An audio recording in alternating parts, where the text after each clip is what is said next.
to Digital Digest, your weekly updates on tips and tricks in the digital world and everything to do with accounting, technology, and more increasingly recently, AI.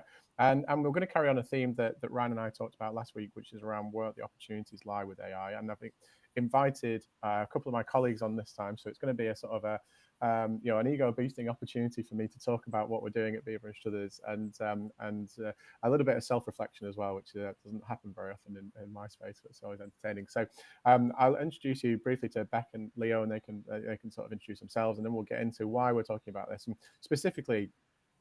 The firm that I work for has recently just won some funding from ICAS, so that's the Institute of Chartered Accountants Scotland, and they want us to do some work over the next 12 months to sort of identify opportunities to utilize AI and its impact on professional judgment in the sector, and whether or not that might have an influence over professional judgment in terms of the things that we could possibly do. So we've got lots to explore, and as we've seen and as we've talked about both on the podcast and on the live stream recently, there's tons of stuff happening, and we're seeing more and more opportunities, particularly with things like agentic AI, which is this kind of idea of training a bot to do repetitive tasks, a little bit like RPA, but slightly more sophisticated. And that, no doubt, is going to be one of the things that we'll be talking about and we'll be experimenting with over the next few months. So I'll hand over to Beck first. She can just briefly introduce herself, and then Leo, if you go after Beck, that'd be great. Perfect. Morning, everyone. So I'm Beck. I work with John at Beaver and Struthers. I am a chartered accountant. I've worked there for 4 years now.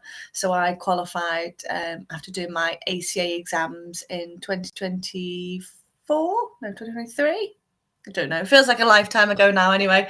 And I've more recently started getting involved in how AI can actually help us at Beaver and Struthers and ways that it can support our work. So as John said, we've recently won some funding, which I will be coordinating from B&S, getting people involved to support. Leo. Perfect. Thank you so much, John, for inviting us. It's fantastic to be here. My name is Leonid. I'm a lecturer in accounting and finance at the Alliance Manchester Business School. I recently got my PhD. And maybe different to Beck, I'm not qualified as an accountant. I don't work as an accountant, but I study accountants. And a big part of my PhD was about getting inside professional service firms like Beavers and Struthers and trying to understand a variety of organizational processes, what's going on. So this project that we are doing on the use of ChatGPT, and in particular generative AI, right? Because AI is such a big concept. We are focusing on generative AI, as John said, an agentic element. And we have this laser sharp focus on professional judgment, which in many ways I think is hard to study, because it's difficult to ask people, how did you do your professional judgment today? So my role within this project is first and foremost a kind of ethnographic role, where I am inside Beavers and Struthers, I'm a part of the furniture, and I have these conversations with people, observations, and then by the end of this project, we hope to provide some sort of insight of how people use it. And it's a very user-based type of perspective. So we are not, we're collecting, of course, use cases. We want to train people to get better. But I think at the end of the day, it's just trying to understand, what's going on and how people use it or don't use it. So who would have thought it, Beck, that there's people out there that study accounting? So I suddenly feel like a performing monkey and I'm expecting bananas to be pushed through the railings at any moment. Definitely. We're all crazy. Absolutely. But I suppose let's get into how we got into this in terms of obviously, like I say, we've got this ICAS funding, and there's an application process. But Beck, do you want to kind of run through the timelines for people, and then we can sort of focus on what we're going to be doing, like say, in the future? Yeah, of course. So we heard about the funding from ICAS, which we had to put together a proposal. So there was a team of roughly about 10 of us where we were all working together to put the proposal together. And then after that, we got invited to do a presentation, of which we had both Beaver and Struthers employees and the academic team, of which Leo's part of, and of course John and his team. So we all kind of presented together on that. And then we heard, I think it was less than a week later, didn't we? We heard that we'd been successful, and they really liked the fact that we already have a relationship with the academic team from some of our work that we already do. So where we're at the moment, we've currently put a survey out to the firm, just asking them a couple of questions to get an idea of whether they use AI, what level they use, and what types. So I think the most common one that I know of, or the one that I only know at the moment, is ChatGPT. And we, as much as we want to focus on that because we think that that will have a benefit, there are so many others. So we've put a comments box where people can put in what other software they use, which is really interesting. Half of them I haven't even heard of. For John, it'll be like his bread and butter. So we're currently collecting all those responses. I think I looked this morning and we've got 56 so far, which is great for a few days, but we certainly want some more.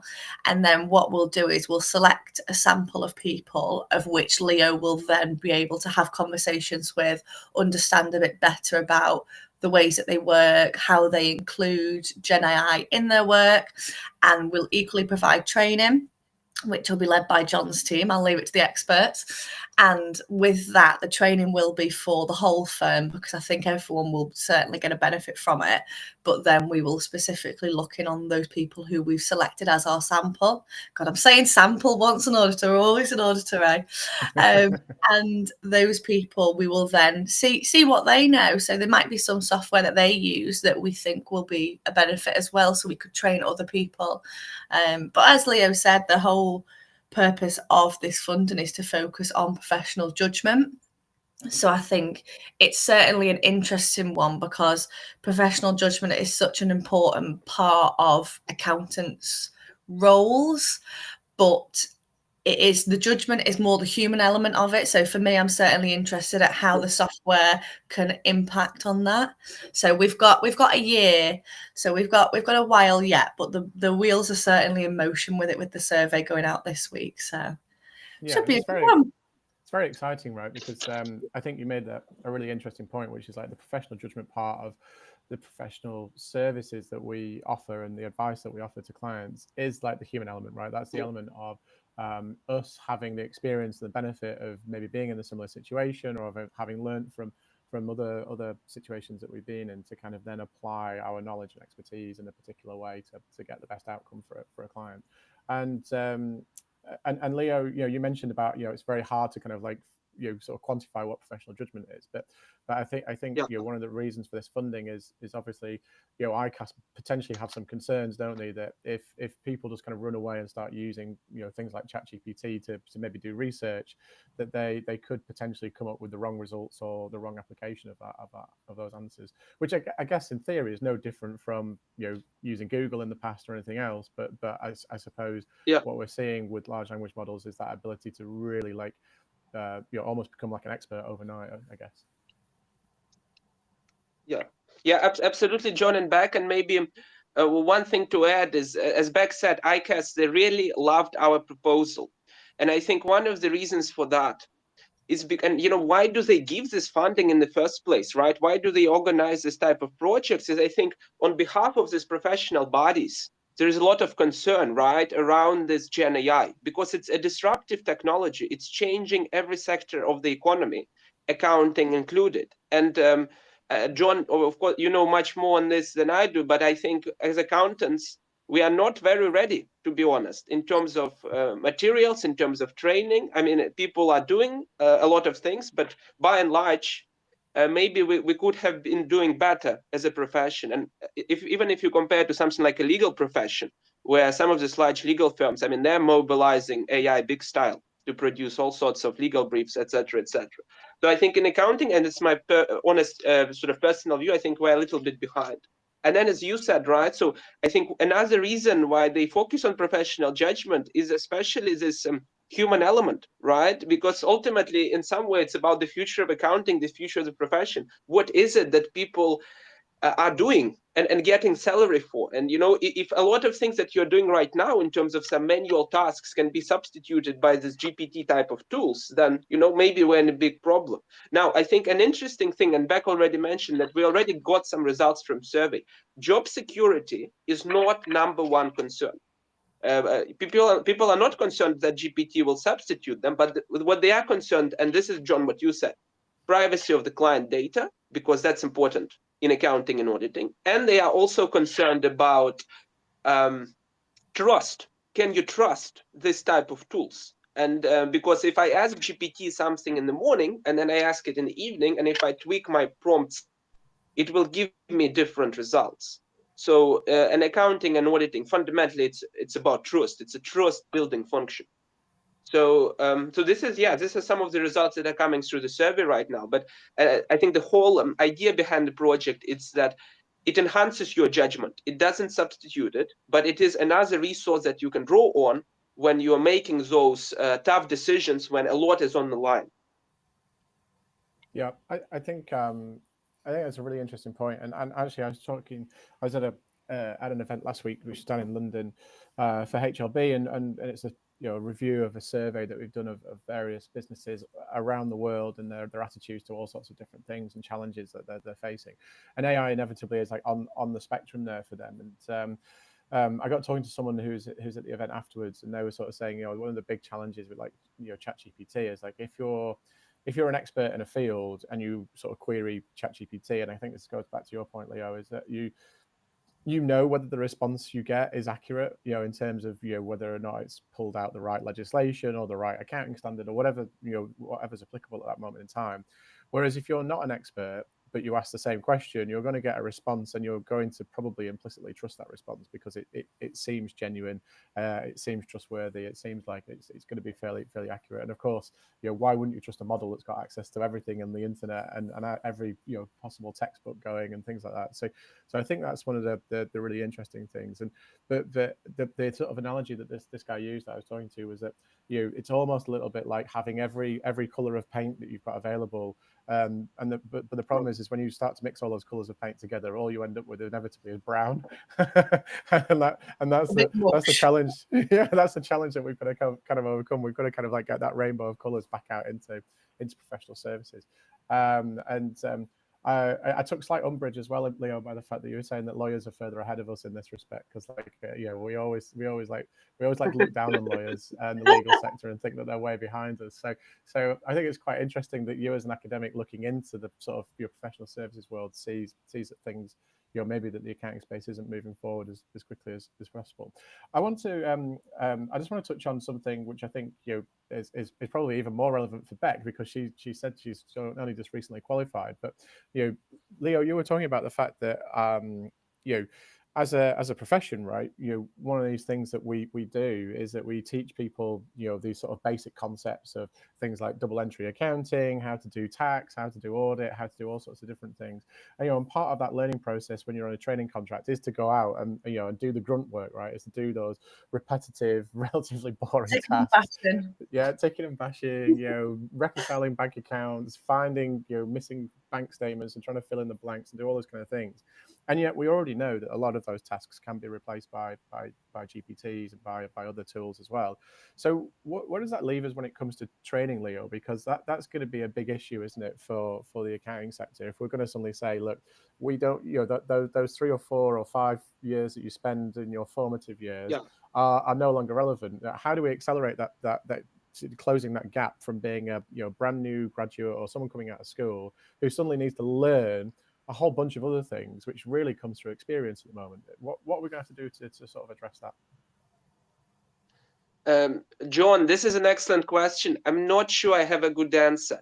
I think when it comes, before we go to accounting, just training ChatGPT, because the technology, the pace of development is incredible. So, a year ago, people would say you need to get really good at prompt engineering and get trained on that. And these days, it is less important. So, I mean, I think by the end of this project, John,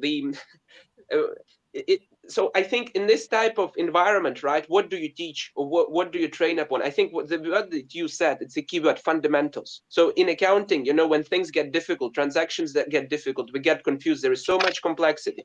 We use this trick, right? We go back to fundamentals, to the basic principles. So I think that should be the part of the training. Now, when it comes to training accountants, I absolutely agree with you. I think accounting is fundamentally, it's a practice-oriented craft. You need to learn it by doing. I cannot get better in tennis by watching Australian Open, right? I need to get on the court.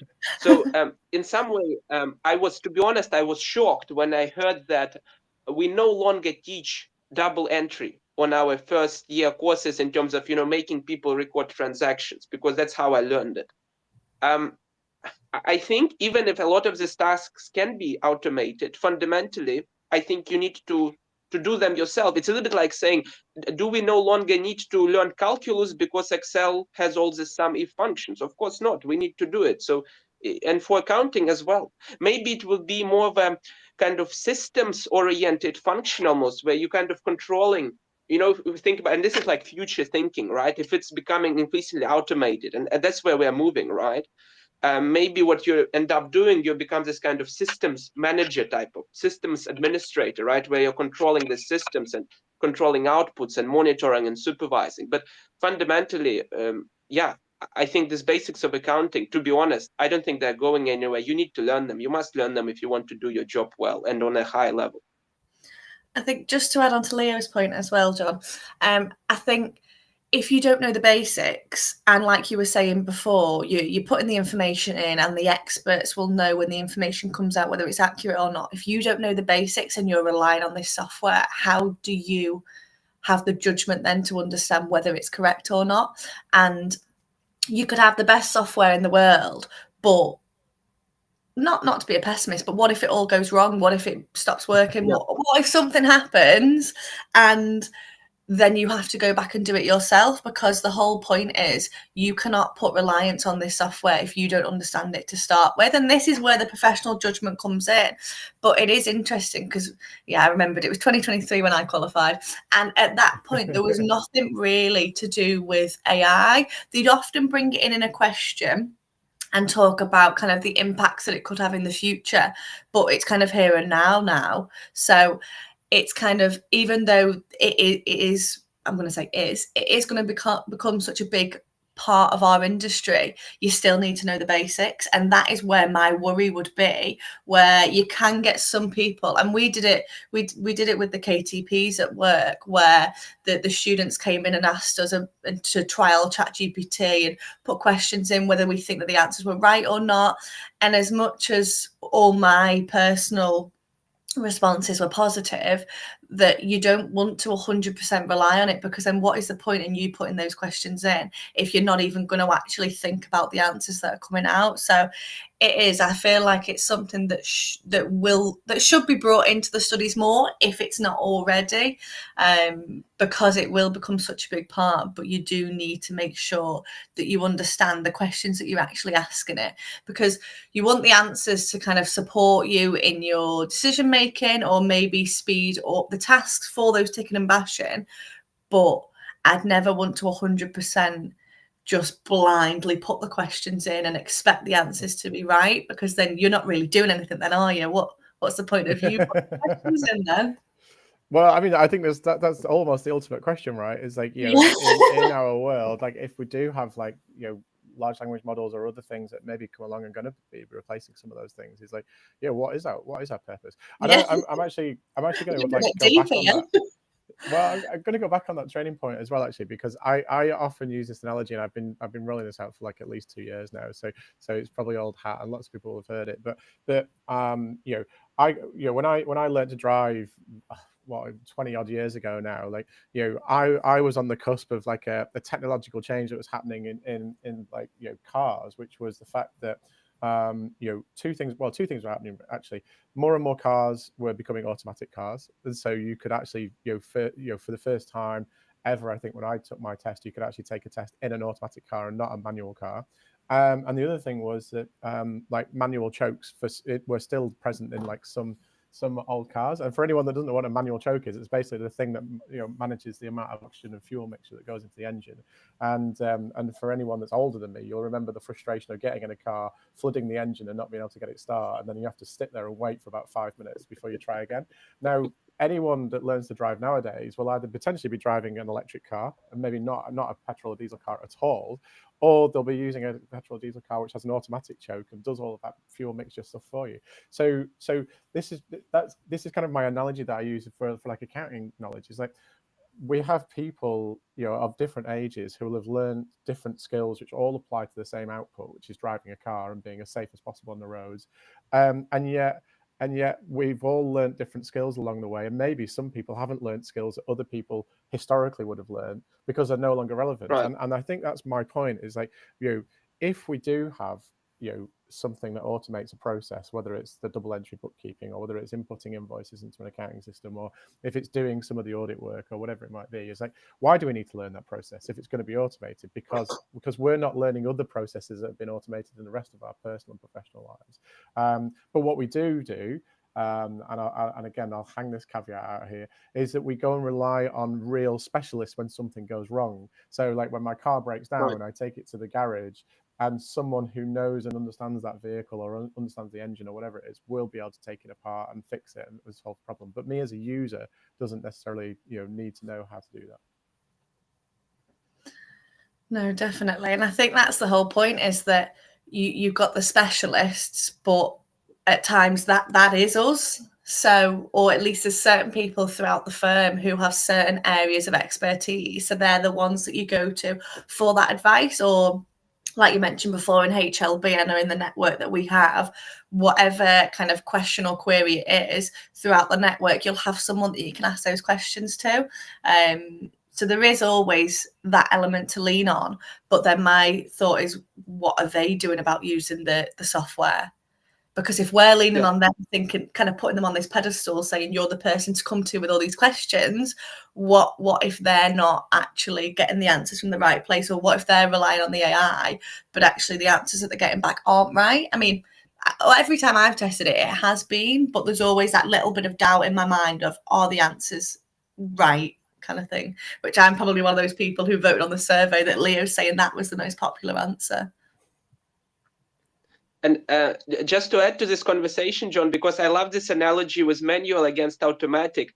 I know at least in the Netherlands, there is some really interesting statistics that the pass rate for manual is higher than for automatic. And that's a little bit counterintuitive, right? Because automatic is easier. You don't need to bother with the board. But turns out that people who are less good in driving tend to self-select into this automatic tests, and then they don't pass.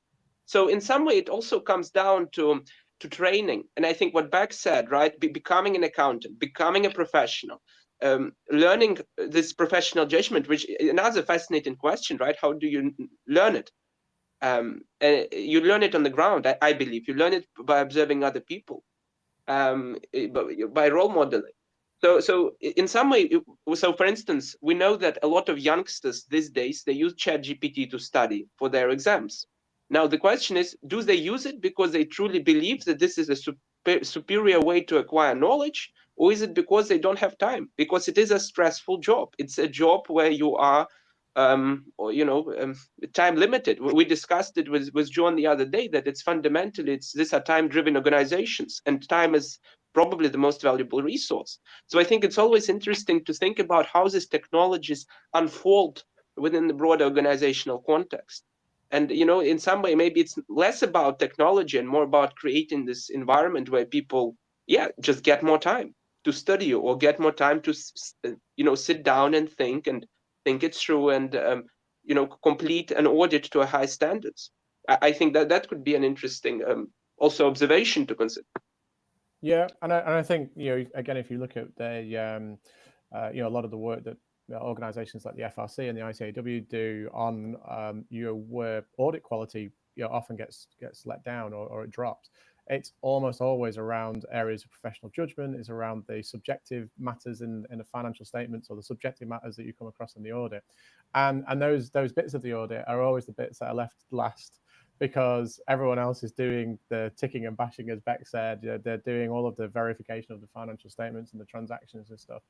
And then by the time you get to like those subjective and more difficult matters, you don't have the time to dedicate to really get down into the granularity of like what's really going on. And can I dedicate sufficient thinking time and everything else to that? And that if you look at any like audit failing, it's almost always down to that simple fact of, it's not about could we verify the the transactions that have gone into sundries or sales, usually. I mean, there are some exceptions, but it's almost always around like, the areas of thinking that are required. I wanted to just we've only got a few minutes left, but I wanted to just touch on like, what are we looking to get out of this in terms of like, are we going to be getting to like, the end of 2025 and all of a sudden like at the firm and maybe more broadly, we're going to have a whole bunch of like new automations and new things? Because, Beck and I were talking just before we went live about the fact that, for example, our internal audit team are using ChatGPT to help write reports, and she wasn't aware of that. And I guess that comes down to communication to a degree, and sharing ideas and knowledge. So, what are the possibilities that we could get out of this? What do you think, Beck? Where do you think we could be going? Yeah, so I think communication's a really big thing, because if someone's doing something good in one department, or not even department, in like one sector group, then that should be shared across all, because if you're finding it useful, then why isn't that information being shared? But I think you kind of touched on it with your previous point, but there is a software which we've been using it for a while now, but we're trying to increase our usage of it. And there are statistics where other firms, they've actually decrease the size of the audit team. And that's not meaning that they've started firing everyone or making them all redundant. It's more that they'll set this software off doing the ticking and bashing, and then the more riskier areas of the audit, the bits that take more time, the bits that maybe are left to last because you need to ask questions about it, you need to kind of dive deeper in it, they're the bits that are sometimes missed, as John was saying. But if all the manual time where you can set that off on the software instead, then the audit team can spend more time on this area of the audit. So I think it's about making it more efficient and thinking, what is the most efficient use of my time? And if you're sat there spending days going through samples of invoices when a software could do it in half an hour, then why not learn how to use the software, implement it, pass that knowledge across the rest of the firm, so then everyone's on the same page with it, and then all of a sudden there isn't the pressure, or there isn't as much of a pressure of time on the audit job where the audit team are worrying, thinking, okay, we've only got a few days left, we need to get it done, it needs to get signed, and you're rushing. And nobody has ever done a task successfully rushing, or certainly I don't believe it. There's always mistakes that are made. There's things that are missed. So I think it's about using the software to your advantage, but equally sharing that knowledge. So one of the main things that we want to get out of this survey is speaking to people throughout the firm, because it might be, like John said, internal audit using the software in one way, where that's not necessarily relevant to the other departments, but how can we kind of adapt that and use their methodology, but reflect on the work that we're doing as well? Yeah, absolutely, Beck. And just to add very quickly to what you said, we will have this kind of small operational goals, right? Bolstering the use of GPT to increase efficiency on particular tasks. But ultimately, what you were just talking about, it's changing culture, it's increasing communications, and it's creating that future forward mindset within Beavers and Strathers, in terms of people being courageous to adopt these technologies, to experiment with them, and to play around in some way. Well, I think that's a great place to wrap up. And yeah, I mean, it's really interesting that we're talking about using AI and using these large language models and potentially having agents doing all of these automated things, and yet what we're talking about in terms of the objectives that come out of this at the end of it is better communication, better culture, better ways of working together. Well, absolutely, yeah, but like those are always the most challenging things to improve in an organization, yes, particularly as you get bigger and bigger. So yeah. So anyway, like I say, I think that's perfect time to wrap up. Thank you very much for joining me this morning. As always, for anyone else that wants to catch this, you can catch the live stream every Thursday morning, and you can always catch the podcast as well that gets released every week to catch up with anything news related, anything app related that you want to get ahead of. And of course, you're always more than welcome to give us a shout on LinkedIn and any other platforms that we're on, and tell us what's good or not, and we'll make sure that we pick those things up, and we shall see you next week. Cheers. Thank you so much. Goodbye. Awesome. Thanks, guys. Well, there you go. We are no longer live, so that's all good.